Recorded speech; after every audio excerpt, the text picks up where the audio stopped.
The year was 1969, and the Beatles found themselves in a familiar yet fractured place. Abbey Road Studios in North London, a place where countless hits had been created, now echoed with a tension unlike any before. The Beatles, still reeling from their growing creative and personal rifts, were in the process of recording what would become their final album, Abbey Road. This was no ordinary project. It was, in many ways, their swan song. But unlike their earlier albums, the atmosphere in the studio was thick with unspoken words. John Lennon, once the vocal and rebellious member of the band, had become more withdrawn. George Harrison, now firmly asserting his own creative voice, was locked in constant battles with Lennon and McCartney over the direction of the music. And Ringo Starr, as always, did his best to steer clear of the drama, quietly playing his part. Amidst all this, Paul McCartney stood tall.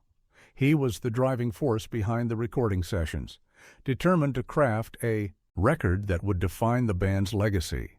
His mind was sharp, his vision clear, but his control over the project became increasingly apparent as Abbey Road took shape. McCartney was in charge, and no one could deny it. Yet, as much as McCartney was the guiding hand behind the album's sound, the band was slowly splintering. The communal spirit that had once defined their music was waning, replaced by an underlying resentment that threatened to overshadow the music itself. It wasn't just the music they were fighting over, it was their identities, their futures, and their place in music history. McCartney, ever the perfectionist, was trying to hold the pieces together, while Lennon and Harrison were becoming increasingly vocal about their dissatisfaction. The Abbey Road sessions weren't just about crafting one of the greatest albums in rock history. They were about survival. And for McCartney, this survival was grounded in his desire to leave behind something monumental, something that would endure even as the band itself was unraveling. It was during these intense, high-pressure sessions that McCartney found himself holding a song he had written, produced, and arranged himself, a song that, in his hands, seemed destined to be a hit. Come and Get It. The track was not just another pop song. McCartney had crafted it with the precision of a master. Its infectious melody, catchy chorus, and hook-laden verses seemed tailor-made for radio.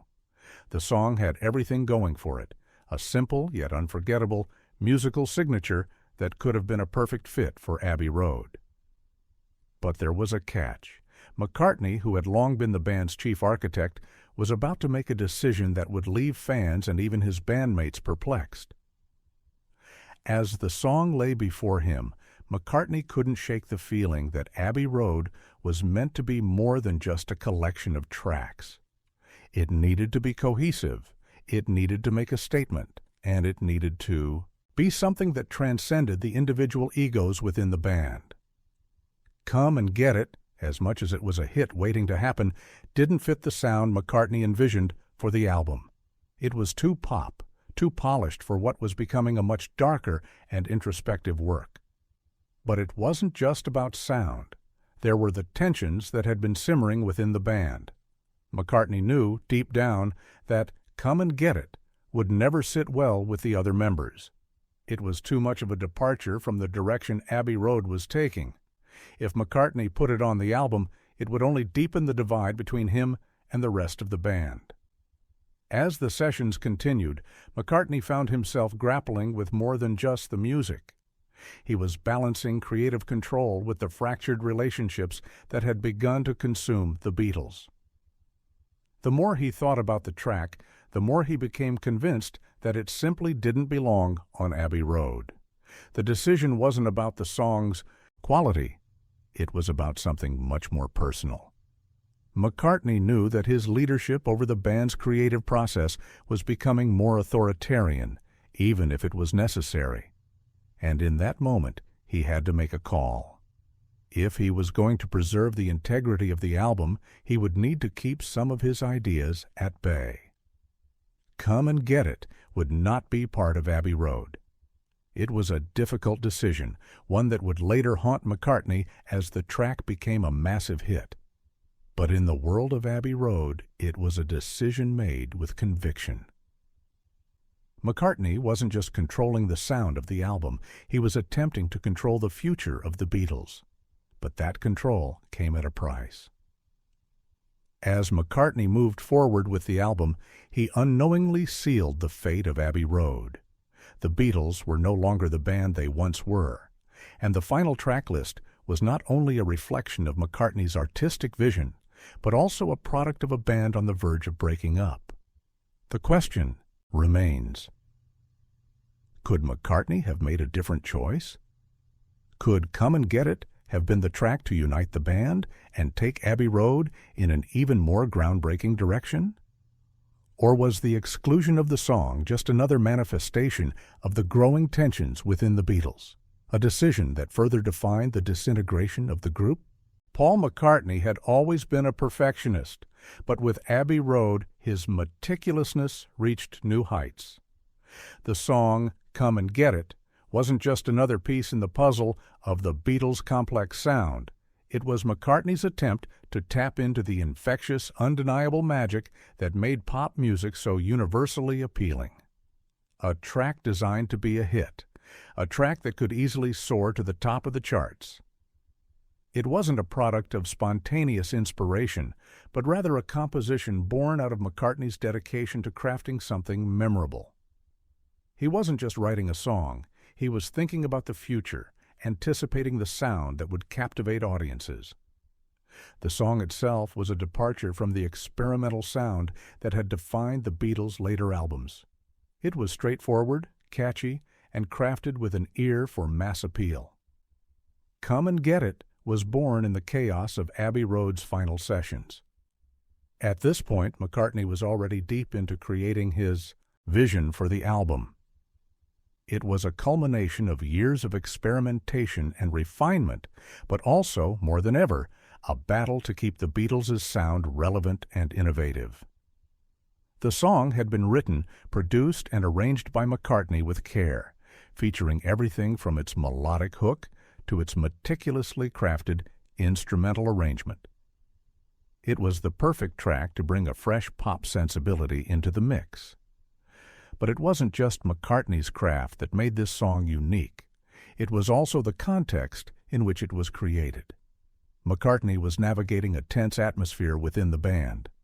By this time, the days of group collaboration were long gone. The Beatles were becoming more fragmented, and their individual creative input was increasingly influenced by personal frustrations and growing differences. McCartney was aware that any song he brought to the table had to not only reflect his own vision, but also fit into the increasingly strained dynamic within the band. He was playing a balancing act, not just creating music, but also trying to hold the group together amidst the rising tensions.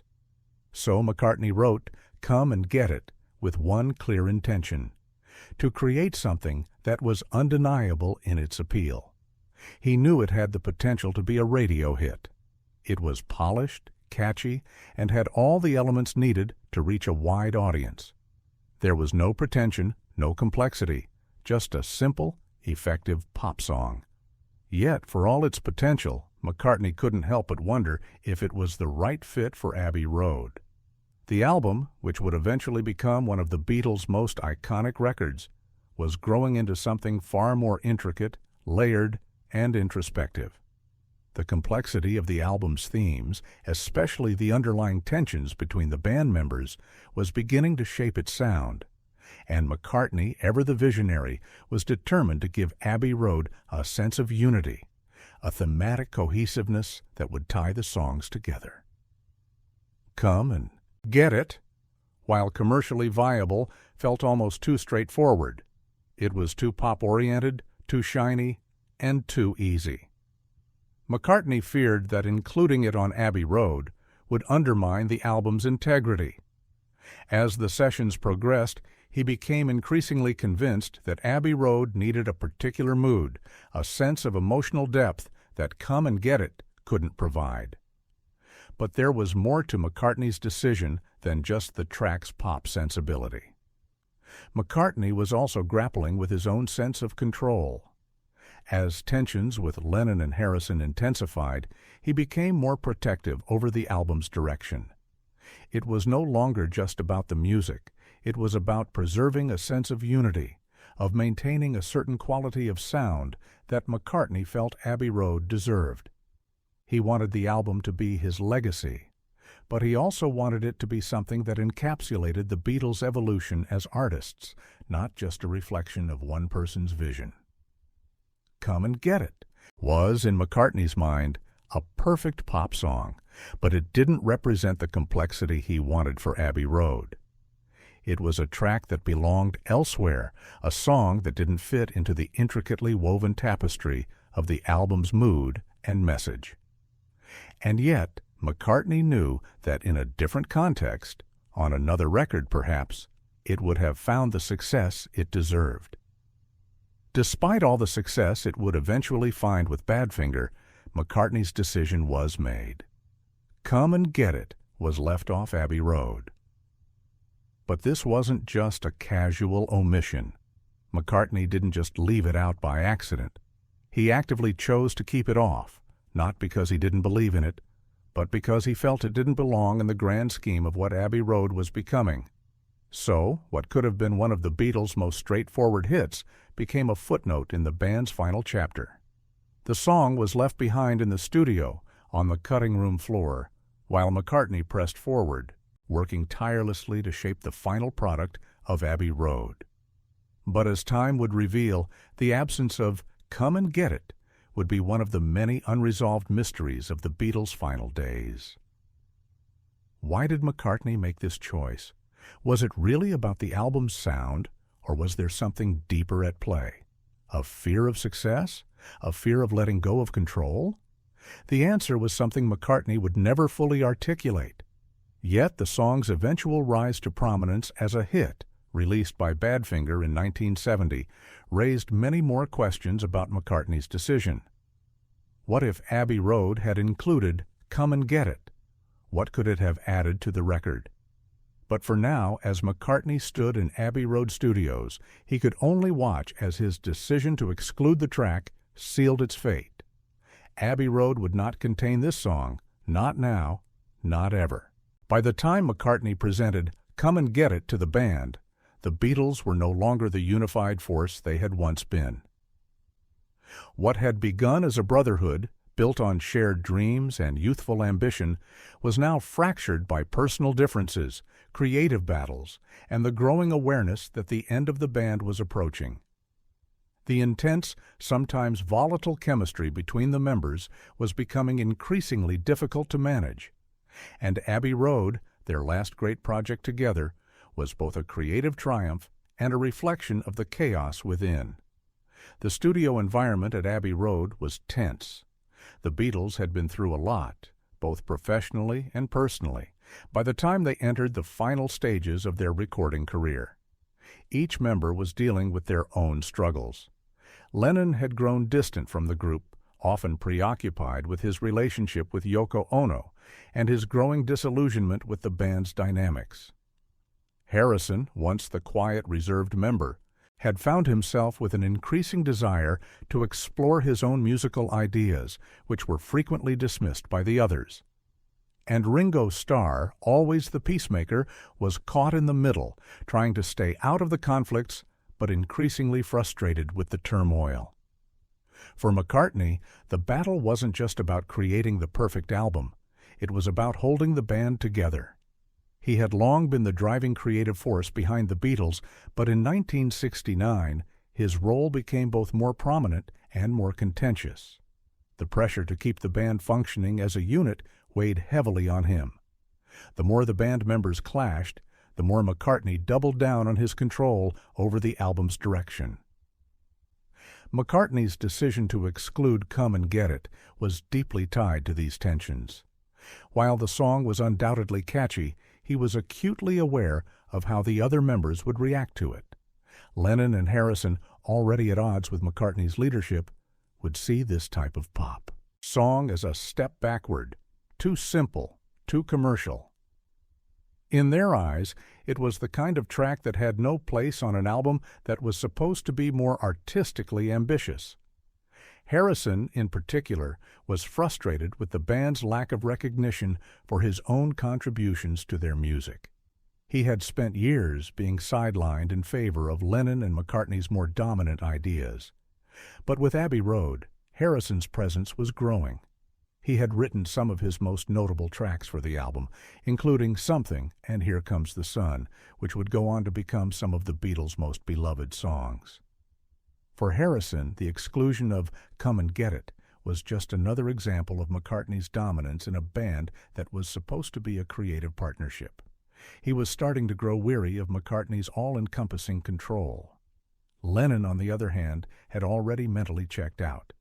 His personal life with Yoko was taking precedence over his musical commitments. His artistic focus was shifting, and his increasing alienation from McCartney and the others was becoming more apparent.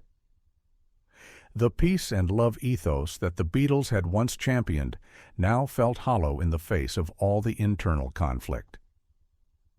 Lennon's apathy towards the band's efforts during the Abbey Road sessions is widely noted by those who were close to him at the time. He had already started to distance himself from the band, both physically and emotionally. He wasn't invested in the creative process the same way he once had been. Amidst all of this, McCartney was forced to take on an increasingly authoritative role. The decisions about what stayed on Abbey Road and what didn't rested primarily with him. He knew that to maintain some semblance of unity, he had to make tough choices. Come and Get It, while a hit in the making, could easily have been the flashpoint for further division. But McCartney's decision wasn't purely about the song itself. It was also about maintaining his vision for the band. As tensions mounted, McCartney became determined to push Abbey Road in the direction he saw fit. The album was becoming more than just a musical project. It was a statement, a final mark on the Beatles' legacy. The inclusion of Come and Get It might have disrupted the flow McCartney was trying to establish. For McCartney, this was about more than just music. It was about holding on to the last shred of control over a group that was falling apart. At the same time, McCartney wasn't blind to the fact that his role was becoming more difficult to justify. He had become, in many ways, the de facto leader of the band, a role that was never formally given, but was nonetheless assumed. This created friction with Lennon and Harrison, both of whom were used to a more collaborative approach. They were both trying to carve out their own artistic space, while McCartney was increasingly focused on perfectionism. He was pushing the band forward, but the cost was undeniable. In the studio, McCartney's increasing leadership became both a source of creativity and tension. His decisions were final. He was the one who set the tone for each track, who made sure the album was cohesive. Yet, with every passing day, it became clearer that the Beatles were no longer a cohesive unit. The cracks were showing, and McCartney's strong-handed approach was not helping matters. The exclusion of Come and Get It may have been McCartney's way of keeping the peace, but it also symbolized something much larger: his growing need to control the final outcome of Abbey Road and his desire to ensure that it would reflect the band's legacy in the best possible light. It was a calculated decision, a decision that took into account not just the song's pop sensibilities, but also the emotional landscape of the band itself. McCartney knew that Abbey Road was no longer just a musical project. It was a battlefield where egos clashed, and he needed to fight for the album's integrity. As McCartney moved forward, the tension within the Beatles only deepened. The song that could have been a massive hit would instead remain in the shadows, its potential never realized in the context of the band's final studio album. And as the days wore on in Abbey Road Studios, McCartney's determination to maintain control over the album only further alienated him from his bandmates. It was a reflection of the larger conflict within the Beatles, a band that had once been a true collective, now being pulled apart by personal and creative differences. But in the end, Abbey Road was created not just because of McCartney's vision, but in spite of the fracturing bonds between the band members. Abbey Road remains one of the most beloved albums in rock history, a testament to McCartney's creative genius, even if it came at the cost of the group's unity. And as for Come and Get It, it would find success in the hands of Badfinger, a band that would be forever tied to the Beatles' legacy. By 1969, Paul McCartney's influence over the Beatles had grown considerably. While the band had always functioned as a collective, McCartney had come to be seen as the driving force behind many of their most iconic songs and albums. He had a vision for the future of the Beatles, but it was a vision that increasingly felt out of sync with the direction the other members were heading. The tension that had been simmering for years within the band was now reaching its breaking point, and McCartney was faced with a dilemma: how to preserve the Beatles' legacy while asserting his own artistic control without alienating the very people he was trying to collaborate with. McCartney's perfectionism had always been a defining trait, but it was becoming more pronounced during the Abbey Road sessions. His desire for complete control over the album's sound and direction was pushing him to take on more of a leadership role than he ever had before. Abbey Road was his vision, and he intended to shape it into the record he believed it could be, even if it meant making difficult decisions that upset the band's delicate balance. Come and Get It, the song McCartney had written for the album, presented just such a dilemma. It was a track that, in many ways, represented everything McCartney had worked towards, an immediately accessible, catchy pop song that could easily have been a commercial hit. But despite its potential, McCartney could not shake the feeling that it didn't belong on Abbey Road. It was too polished, too easy, and too focused on commercial appeal, which ran counter to the increasingly complex and introspective nature of the album. The more McCartney thought about it, the more he felt that Abbey Road needed to transcend the boundaries of pop music. He wanted the album to be a statement, a masterpiece that would resonate far beyond its time. And Come and Get It, while undeniably catchy, didn't fit into the grand vision he was beginning to shape. This wasn't about the song's quality. McCartney knew it could be a hit. It was about what the song represented and what its inclusion might say about the direction the Beatles were heading. McCartney's growing desire to maintain creative control was directly tied to the disintegration of the band's collective spirit. As the sessions progressed, McCartney realized that the group was no longer functioning as a cohesive unit. The personal animosities between him and Lennon, between him and Harrison, were beginning to affect the music they made. The old camaraderie was gone. What remained was a band fractured by different artistic visions and conflicting personalities. It wasn't just that McCartney wanted Come and Get It excluded for the sake of the album's sound. It was also about control. The more McCartney exerted his influence over the album, the more he became the de facto leader.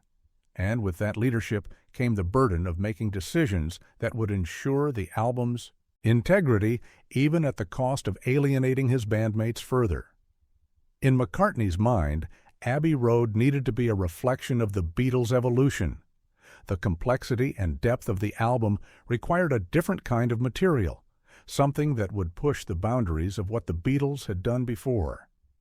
The band's previous albums, especially Sgt. Pepper's Lonely Hearts Club Band and the White Album, had been filled with eclectic tracks, some of which were experimental, some of which were purely commercial.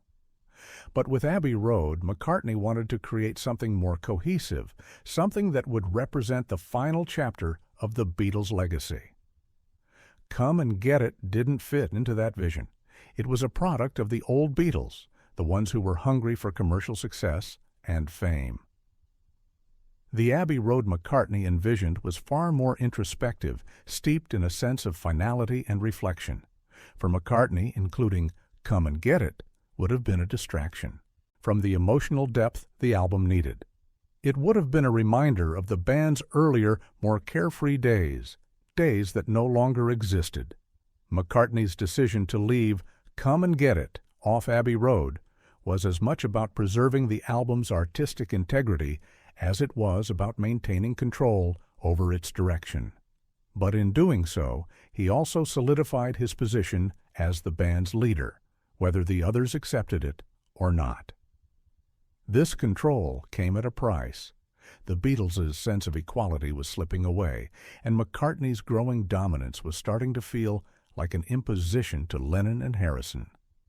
What had once been a partnership of equals was now a partnership of necessity, and McCartney's decisions, like the one to exclude Come and Get It, reflected this shift in power. But McCartney's control wasn't just about ego. It was about legacy. He had spent years crafting songs that would become part of the cultural landscape. Now, with Abbey Road, he wanted to make something that would stand the test of time. He was willing to make sacrifices for that vision, even if it meant losing the trust of his bandmates.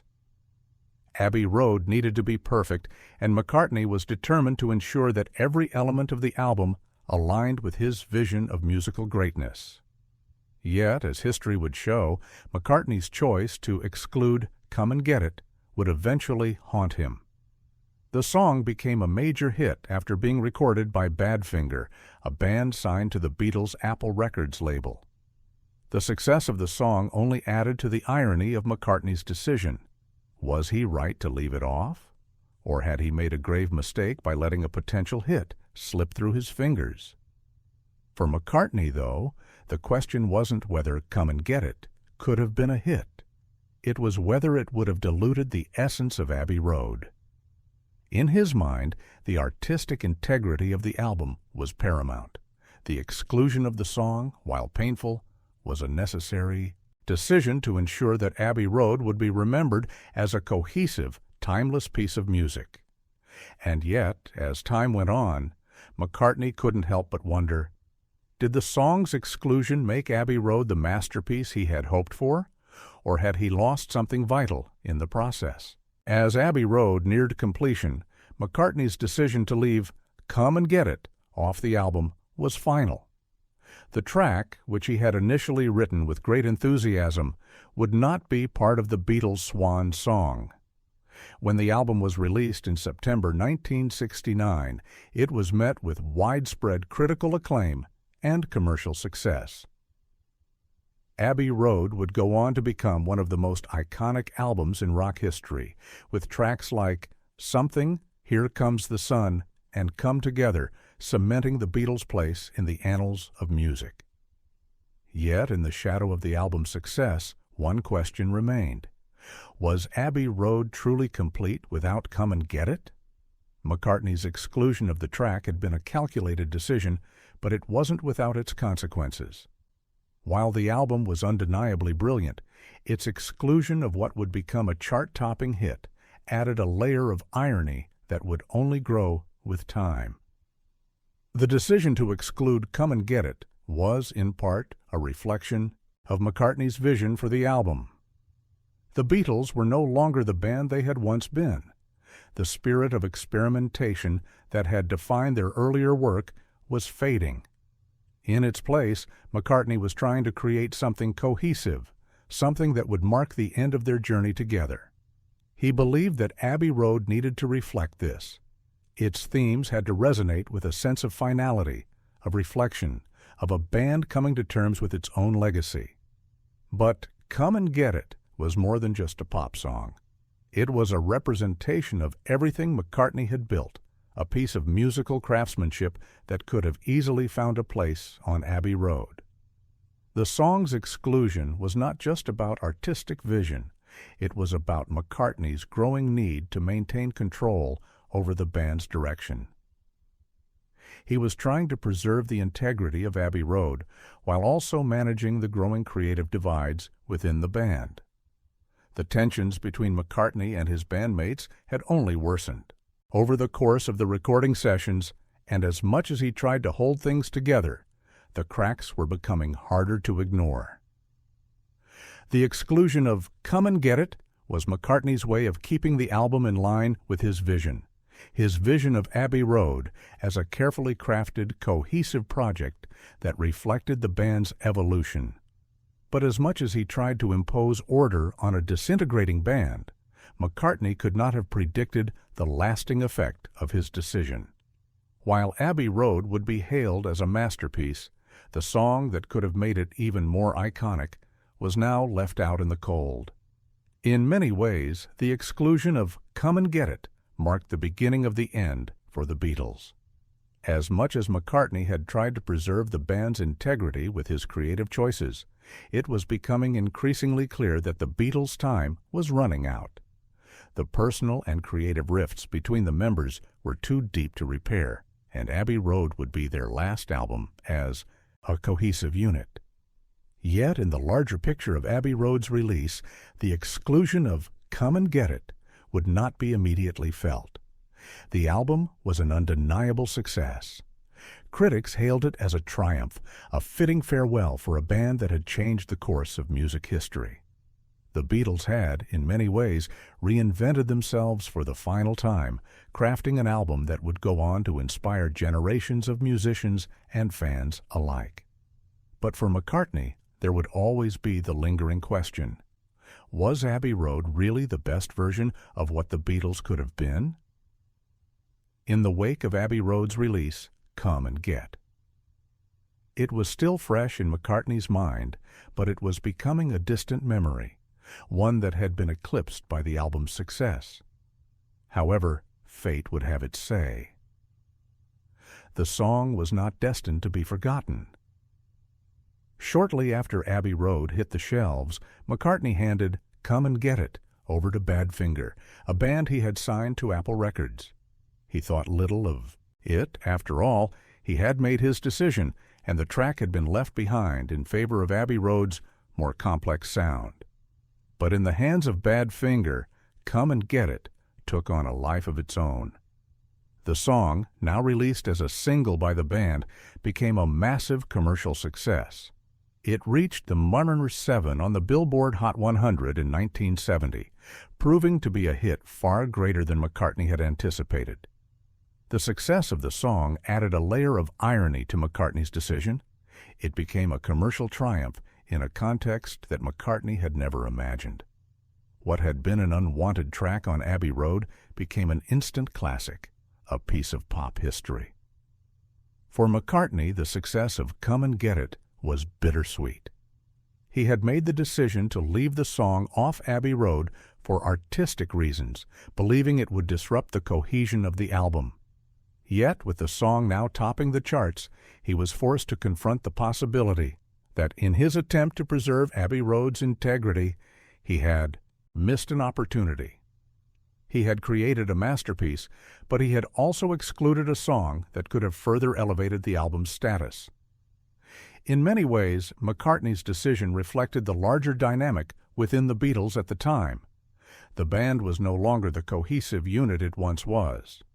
McCartney had become more controlling, pushing forward with his own vision for Abbey Road, while his bandmates were increasingly resistant. As the tension within the group mounted, McCartney found himself increasingly alone in his pursuit of artistic perfection.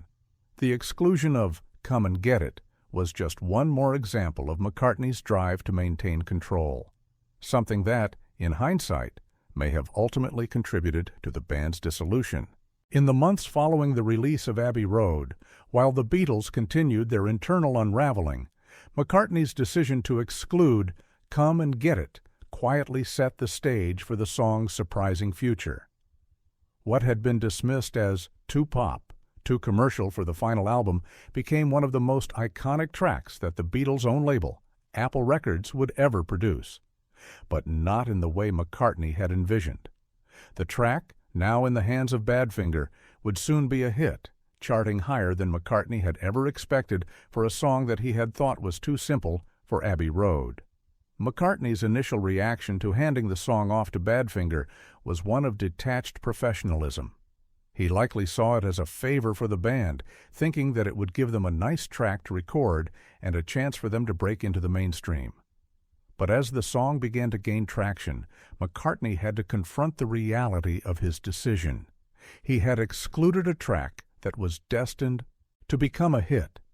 The song, with its bouncy melody, infectious rhythm, and McCartney's signature catchy hook, had all the elements of a radio favorite.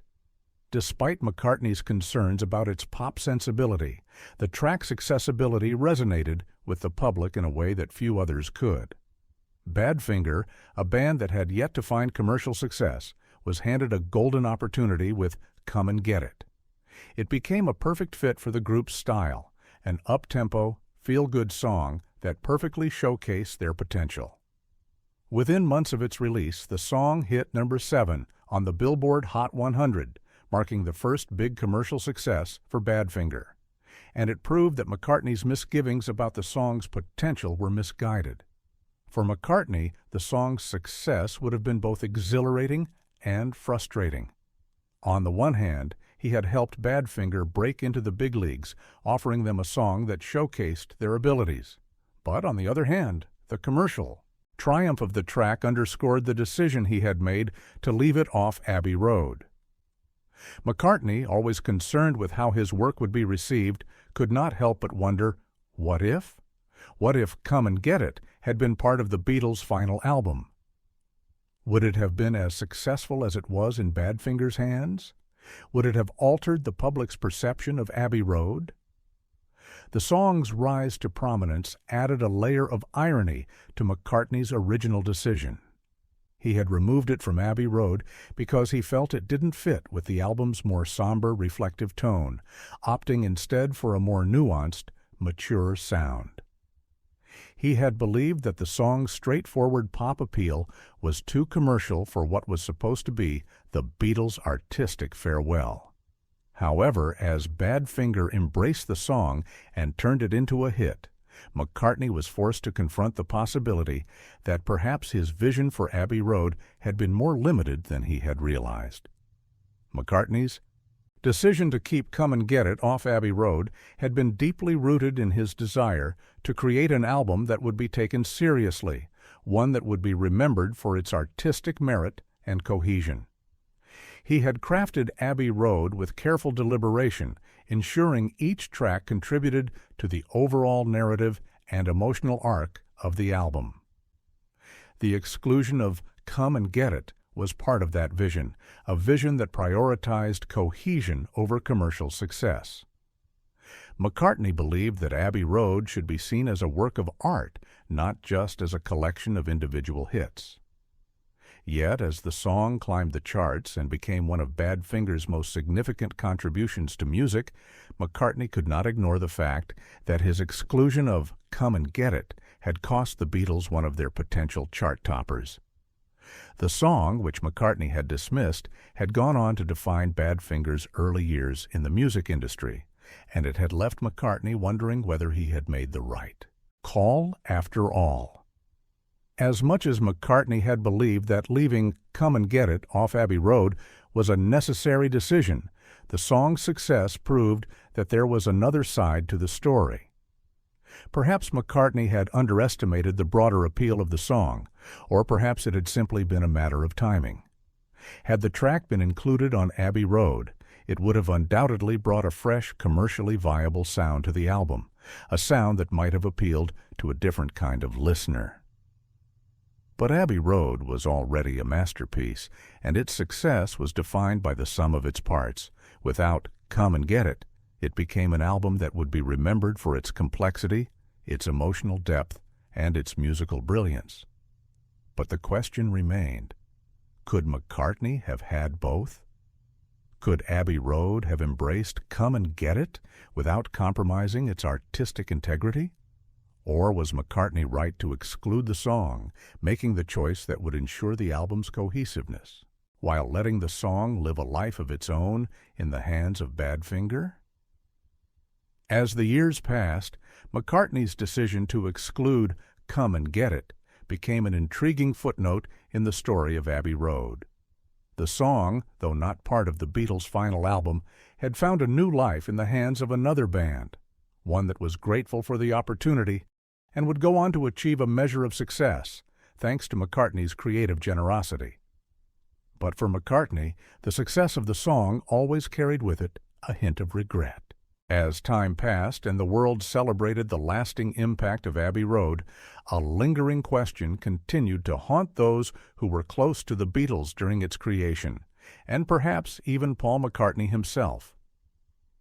What if Come and Get It had made it onto the album? This single song, which had been relegated to the sidelines of one of the most celebrated albums in rock history, had the potential to alter the album's entire dynamic.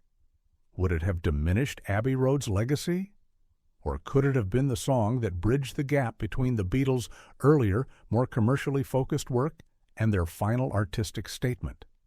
The Abbey Road album, now celebrated as one of the greatest musical achievements of all time, is a tightly knit collection of tracks that balances the playful spirit of the past with the introspective and complex nature of the band's final days together.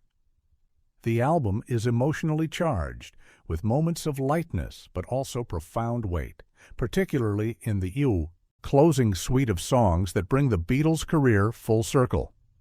In that context, Come and Get It, with its upbeat, commercially driven pop sound, seems almost out of place, but that is precisely why it continues to evoke such intriguing questions.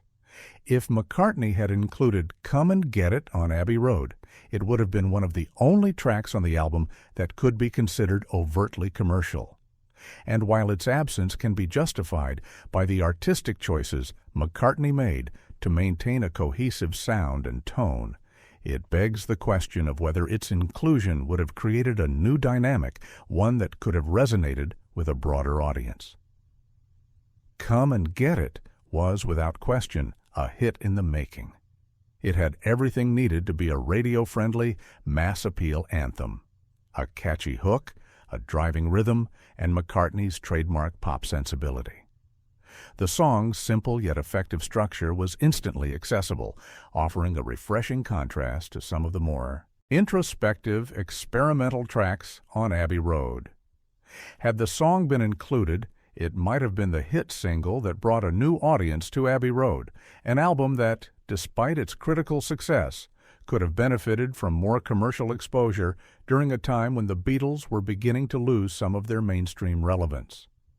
While Abbey Road was a resounding success, its track list was far more introspective and complex than anything the Beatles had put forth in previous albums.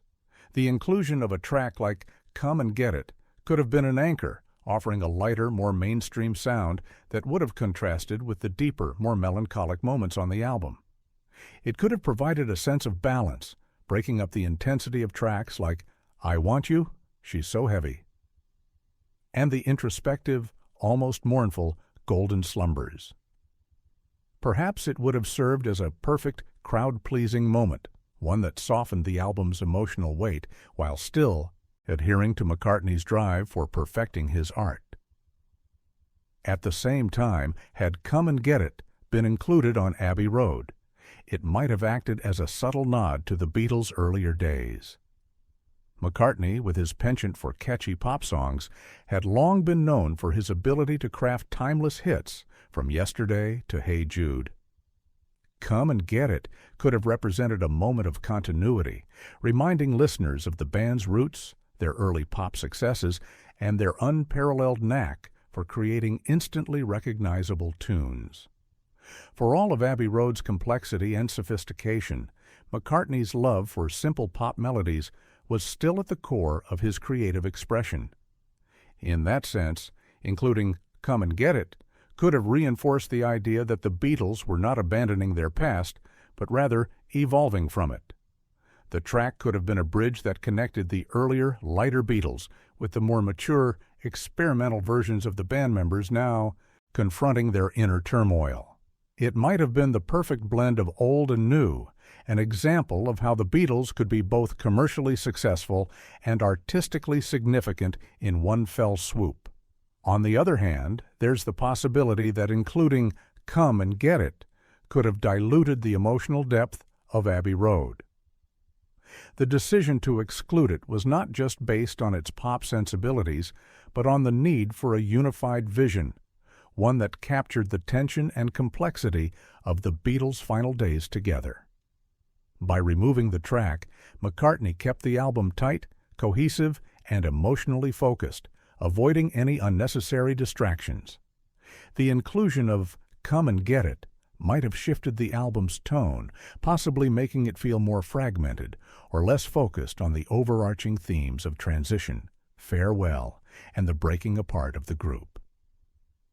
If "Come and Get It" had made it onto Abbey Road, it might have created a sonic inconsistency, as its upbeat, straightforward pop sound could have clashed with the more serious tone of the album. McCartney's exclusion of the track allowed Abbey Road to maintain a sense of musical and emotional integrity. The decision to keep the song off the album may have been McCartney's way of ensuring that the album remained timeless, an artistic statement that would speak to listeners for decades to come. Ultimately, whether "Come and Get It" would have enhanced or diminished Abbey Road remains a question that will never be fully answered. The Beatles' final album is so universally beloved that it's hard to imagine anything altering its impact. But the question of what could have been will always linger in the background. What is certain, however, is that Abbey Road remains a testament to the Beatles' legacy, and "Come and Get It" found its own place in musical history, albeit outside the confines of the band's iconic last album. For McCartney, the success of the track with Badfinger would serve as a reminder of the artistic decisions that shaped Abbey Road, but also the ones that could have led the band down a different path. In the end, McCartney's exclusion of "Come and Get It" reinforced his control over the creative direction of Abbey Road, but the success of the song in the hands of another band has become part of a greater, more complex narrative. The track may have been left off the Beatles' final album, but it was far from forgotten. The legacy of "Come and Get It" is intertwined with the legacy of the Beatles themselves, a reminder that sometimes even the most seemingly insignificant decisions can have lasting consequences. As time has passed and Abbey Road has solidified its place in the pantheon of rock music history, the decision to exclude "Come and Get It" from the album has remained a fascinating, unresolved mystery in the Beatles' legacy. McCartney's reasoning for keeping the song off Abbey Road is often cited as a desire for artistic cohesion, but the true motivations behind this choice have never been fully explained. The absence of "Come and Get It" on Abbey Road raises several intriguing questions, and even now, decades after the band's breakup, fans and critics alike continue to debate the implications of that decision. McCartney, ever the perfectionist, has never fully addressed why he chose to leave the track off the album, although it's clear that his primary concern was maintaining Abbey Road's cohesiveness. As he once stated, Abbey Road had a certain feel to it, and McCartney believed that "Come and Get It" simply didn't align with the deeper, more introspective tone of the album. He saw the song as too commercial and too pop-oriented, and he feared that including it would undermine the artistic integrity of the record. However, despite McCartney's intentions, the exclusion of "Come and Get It" has given rise to a slew of what-if scenarios, questions that will never be definitively answered. What if McCartney had made the opposite choice? What if Abbey Road had featured "Come and Get It" as one of its tracks? Would it have diluted the emotional resonance of the album, or could it have added a layer of pop accessibility that would have broadened the album's reach? Could its inclusion have been the perfect balance between pop and artistry? It's impossible to say with certainty, but what's clear is that the decision to leave it out created a tension that would continue to haunt McCartney long after the Beatles break up. The irony of "Come and Get It" becoming a hit in the hands of Badfinger, while simultaneously representing what McCartney had deemed unsuitable for Abbey Road, cannot be ignored. The decision to exclude the song also highlights a deeper personal conflict within McCartney at the time. On one hand, he was a perfectionist, a man driven by his own vision for the album. On the other, He was part of a band in the throes of creative and personal disintegration. The Beatles were no longer the close-knit, collaborative group they once had been. McCartney was forced to navigate an increasingly fractured band dynamic, where each member was becoming more vocal about their individual needs and desires. As the primary creative force in the studio, McCartney may have felt a heightened sense of responsibility for ensuring that Abbey Road would be remembered as a cohesive artistic statement. The album was the culmination of the Beatles' career, and McCartney, ever the perfectionist, wanted it to be perfect.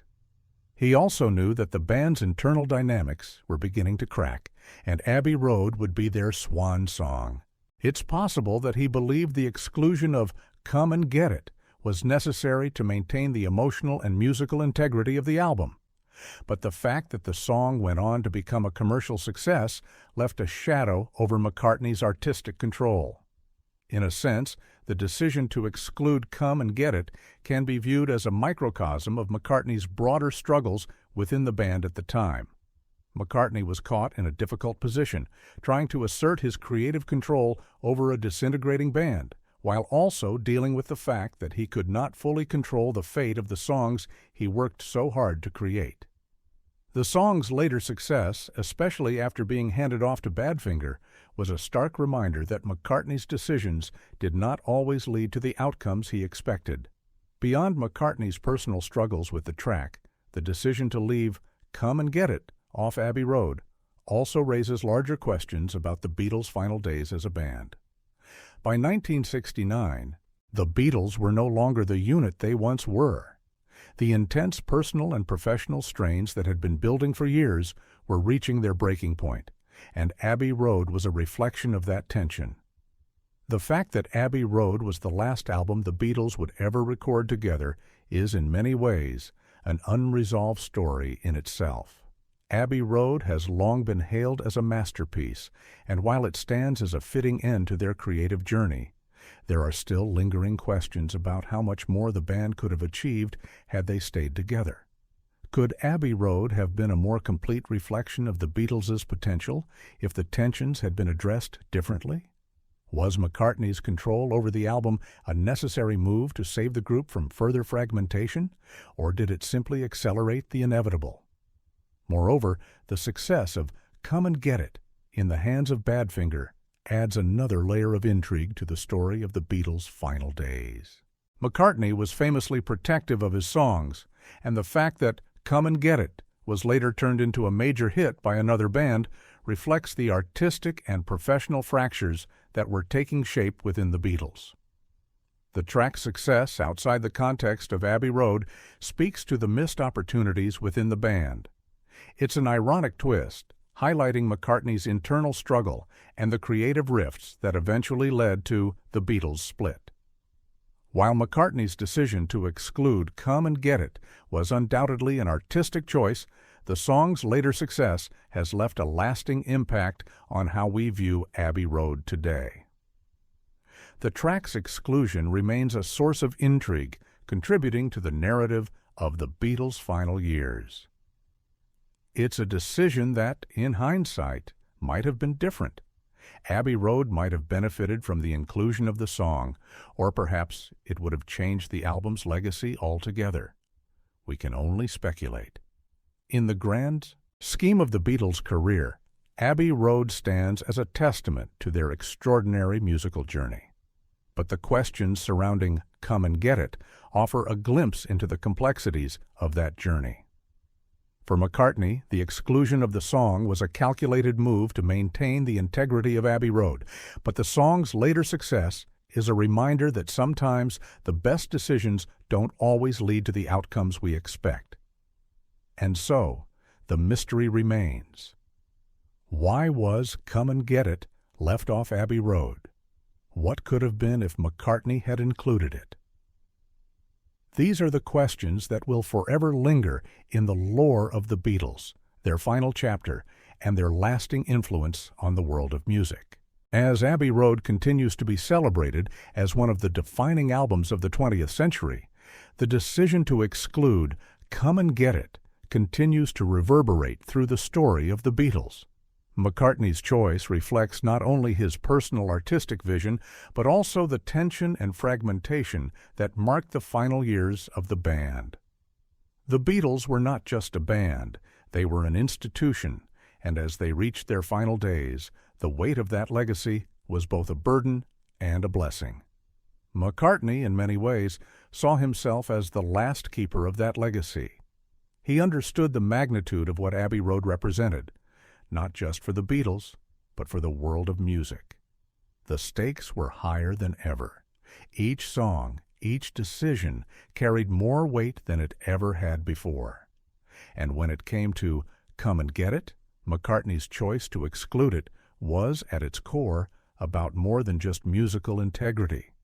It was about what the Beatles were at that moment, and more importantly, what they were no longer. In a way, McCartney's exclusion of the song also reflects a deep sense of responsibility for the Beatles' reputation. By 1969, the group's personal and creative divisions were no secret.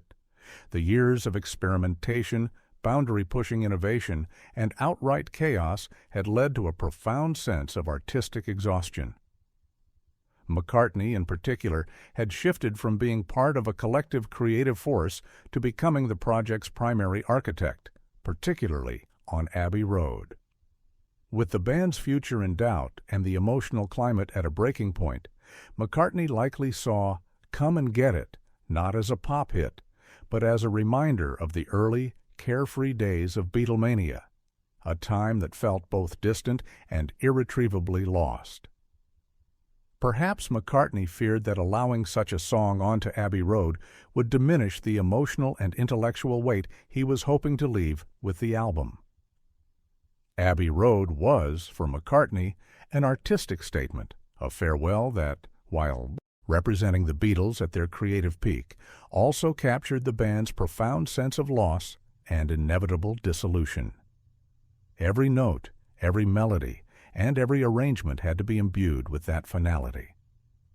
The inclusion of a track like Come and Get It would have felt like a nod to the past, a time that McCartney may have been unwilling to revisit at that moment. The final years of the Beatles were defined by McCartney's ever-increasing role as the band's creative leader.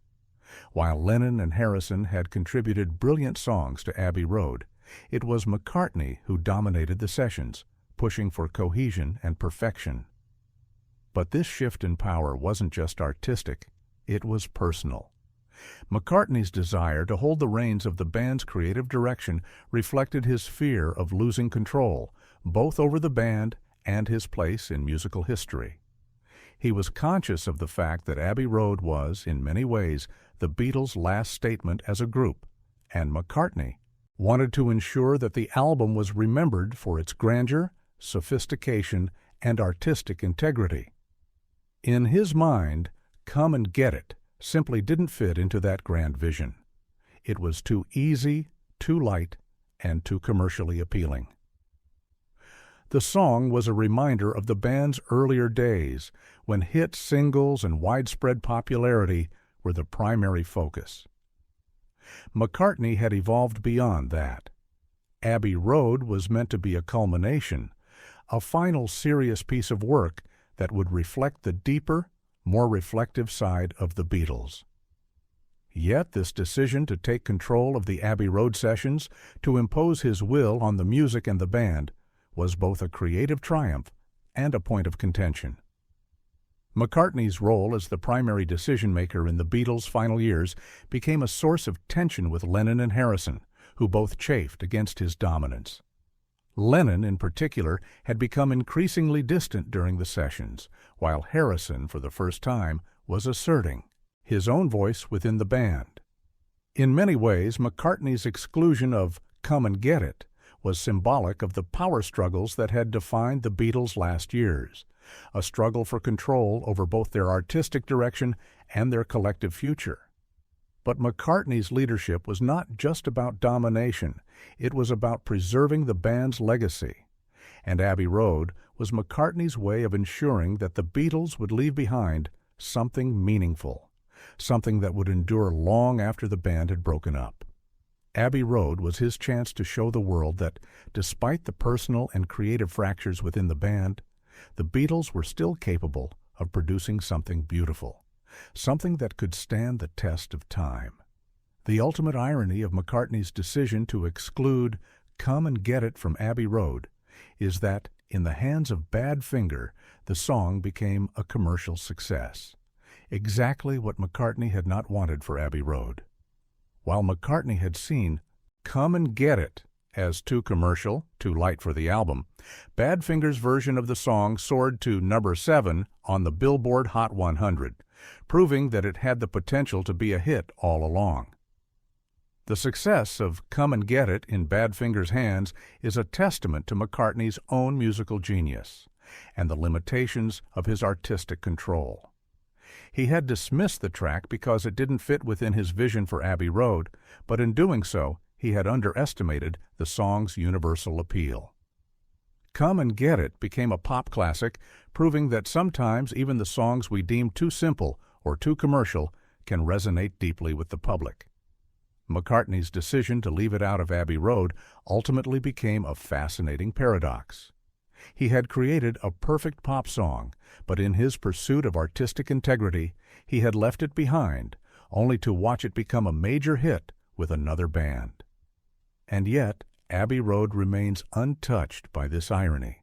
The album stands as a singular work of art, one of the greatest achievements in music history. The exclusion of "Come and Get It" did not diminish its brilliance. In fact, the song's absence has only added to the album's mystique, making McCartney's decision all the more intriguing and complex. Abbey Road is, and always will be, a cornerstone of modern music. It is an album that transcends time, a work of art that represents the Beatles at the peak of their creative powers. The decision to exclude "Come and Get It" is, in many ways, just one small piece of the puzzle that makes Abbey Road so compelling. It speaks to the complicated, fractured dynamics of the Beatles at the time, yet it also reveals McCartney's relentless pursuit of perfection. As we look back at the Beatles' legacy, we see a band that was constantly evolving, constantly pushing the boundaries of what was possible in music. Abbey Road was their final statement, but it was also a reflection of their internal struggles.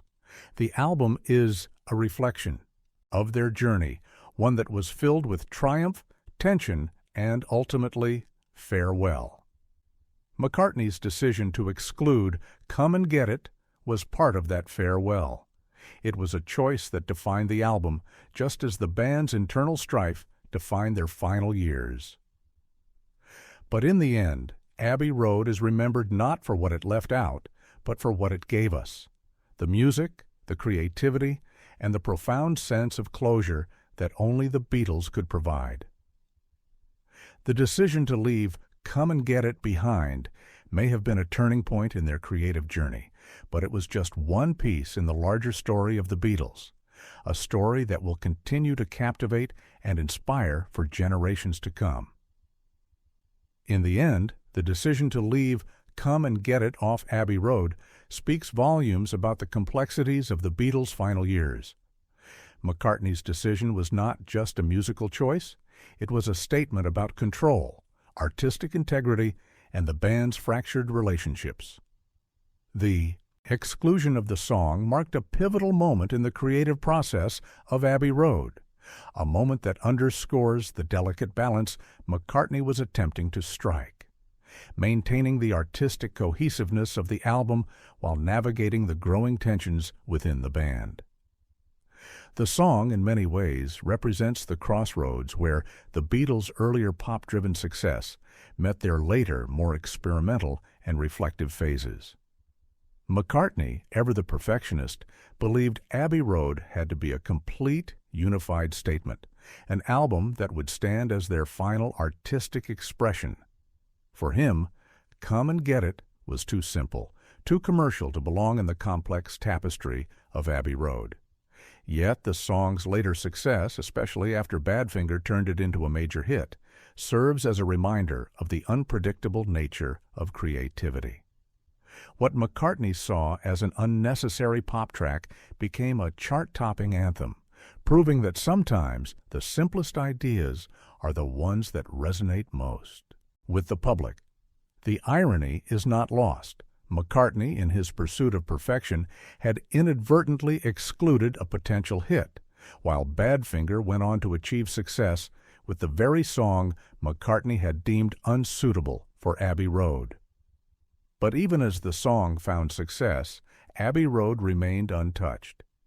It went on to be hailed as one of the greatest albums ever made, its legacy solidified by its emotional depth, artistic complexity, and the bittersweet farewell it represented for the band.